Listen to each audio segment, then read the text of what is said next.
कालपासून काल अनेक ठिकाणी निवडणूक निर्णय अधिकाऱ्यांनी अनेक ठिकाणी पार्सॅलिटीज केल्यात आणि अनेक लोकांचे फॉर्म हे त्याच्यामुळे बाद झाले. खरं तर निवडणूक यंत्रणेचा जो नियम आहे, निवडणुकीचे जे नियम आहेत त्याच्यानुसार फॉर्म भरल्याच्या नंतर दुसरं जी स्क्रुटनी असते, स्क्रुटनी व्हायच्या अर्धा तास आधी ज्या ज्या उमेदवारांनी फॉर्म भरले ते फॉर्म हे बाहेर डिस्प्लेला लावावे लागतात. त्यात लोक ते फॉर्म पाहतात आणि त्याच्यानंतर त्याच्यावर ऑब्जेक्शन घेतात. सगळ्यात पहिली चूक तिथेच झाली की जे फॉर्म बाहेर नियमाने लावले पाहिजे होते ते बाहेर लावले 3:30 वाजता. 3:30 वाजता जे फॉर्म लावले त्या फॉर्ममध्ये अनेक फॉर्ममध्ये शिवसेनेच्या नगरसेवकांच्या फॉर्ममध्ये निरंकच्या जागी कुठल्याही प्रकारचा काहीच भरलं नव्हतं. आणि नियम असा सांगतो, जर एखादी जागा तुम्ही मोकळी ठेवली तर तो फॉर्म बाद होतो आणि तिथे तसं अनेक उमेदवारांचं झालं पण होतं.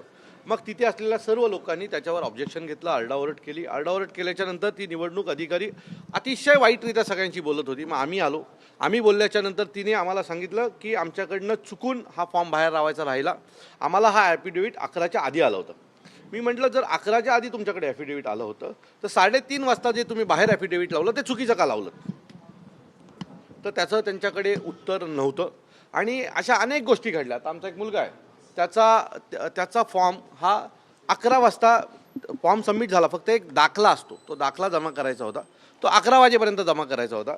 आमची मुलगी 11ला 10 मिनटं असताना तिथे पोचली, परंतु तिथे सगळे नाश्ता करत होते म्हणून ती बसून राहिली. पण ती त्या निवडणूक कार्यालयाच्या प्रिमायसेसमध्ये उपलब्ध होती. मग तिच्या बाबतीमध्ये असा अन्यायकारक निर्णय का घेतला तुम्ही? सो हे सगळं प्लॅनिंग होतं, ठरवून गेलं होतं. सत्ताधारी एकही फॉर्म कुठेही बाद झाला नाही, पण विरोधकांचे फॉर्म बाद झाले, अपक्षांचे फॉर्म बाद झाले.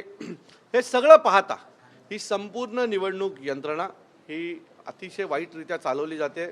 या संपूर्ण निवडणूक यंत्रणेमध्ये आता हे निवडणूक यंत्रणा म्हणजे कोण? हे जे ठाणे महानगरपालिका असतील किंवा जिल्हाधिकारी कार्यालयामध्ये असलेले अधिकारी हेच कुठेतरी निवडणूक अधिकारी म्हणून जातात. यांचा सगळ्यांची सत्ताधारी नेत्यांची साटलोट असतं आणि ते सत्ताधारी नेते आणि हे राजकीय नेते मिळून ही पूर्ण निवडणूक यंत्रणा मलिन करतात. त्या मॅडमनी पण काल तेच केलं आणि त्याच्यामुळे अनेक लोकांचे फॉर्म काल बाद झाले. आणि बाद झाल्यामुळे या सर्व मुलांचं करिअर खराब झालं. ही मुलं 10-10 वर्ष काम करतात. कोविडच्या काळामध्ये जीवाचं रान करून काम केलं आणि ज्या वेळेला त्यांनी केलेल्या कामांची लोकांकडे जाऊन पोचपावती घ्यायची वेळ येते तळाशी खोटी कामं करून ही लोकं त्यांचे फॉर्म बाद करतात. या अशा अधिकाऱ्यांना मला असं वाटतं की सरकारने घरी बसवलं पाहिजे. नाहीतर याच्या पुढच्या निवडणूक आम्ही लढायच्याच कशाला ना?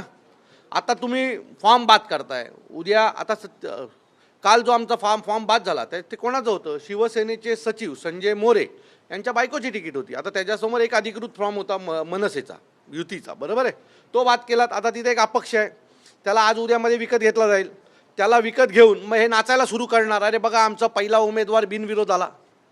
म्हणजे लढायची ताकद नाही, बिनविरोध करायचं, पैशाचा वापर करायचा. आता तो आज उद्यामध्ये त्या जो कोणी उमेदवार आहे त्या समोरचा त्याला विकत घेतला जाईल आणि विकत घेऊन जर त्यातूनही उरले तर निवडणुकीला पूर्ण करोडो रुपये टाकणार आणि पाडणार. म्हणजे पैशाचा एक तर वापर करायचा, बळाचा वापर करायचा आणि निवडणुका जिंकायच्या, चांगल्या पोरांचे करिअर खराब करायचे. मला असं वाटतं की हे थांबलं पाहिजे. नाही तर मग कशाला लोकशाही आहे म्हणून सांगता? राजेशाही जाहीर करून टाका.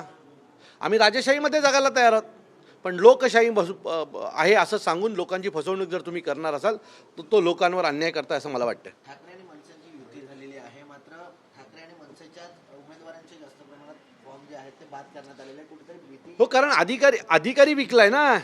त्यांच्या मर्जीतले अधिकारी तिथे आणून बसवलेत प्रत्येक ठिकाणी आरो म्हणून. आणि जे मर्जीतले अनेक अधिकारी आणून बसवलेत ते अधिकारी आता परत फेड करतायत. उद्या निवडणूक झाल्यावरती बाई चांगल्या कुठेतरी पोस्टवर असणार आहे. काल मी, जितेंद्र आव्हाड साहेब, राजन विचारे साहेब, आम्ही तिघाने तिथे अकाल तांडव केला, पण आम्ही जे बोलतोय तिला समजूनच घ्यायचं नव्हतं त्या बाईला. तिथे असलेले सर्व उमेदवार सांगत होते की ही बाई प्रचंड अर्गणप्रमाणे सगळ्यांशी वागते आहे, ही कोणाशी नीट बोलायला तयार नाही आहे, काही नाही आहे.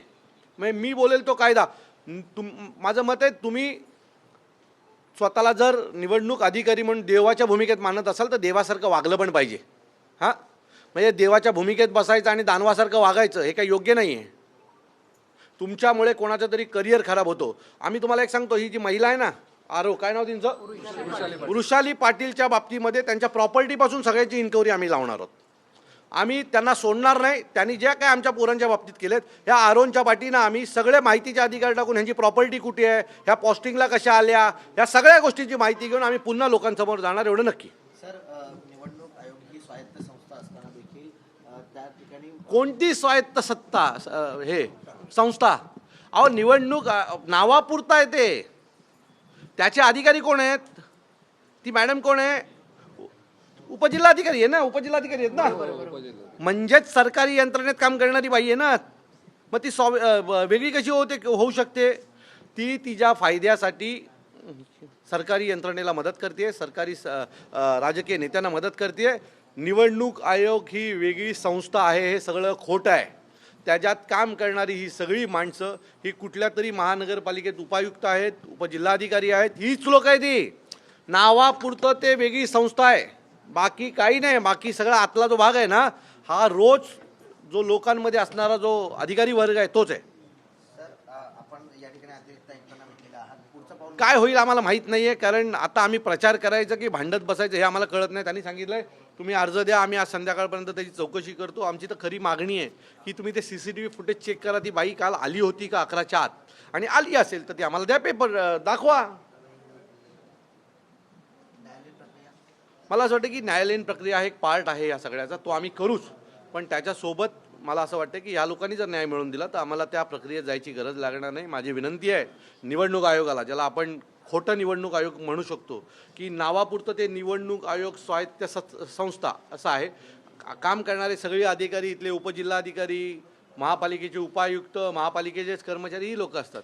तर विनंती आहे, न्याय द्या. नसेल द्यायचं तर ठीक आहे.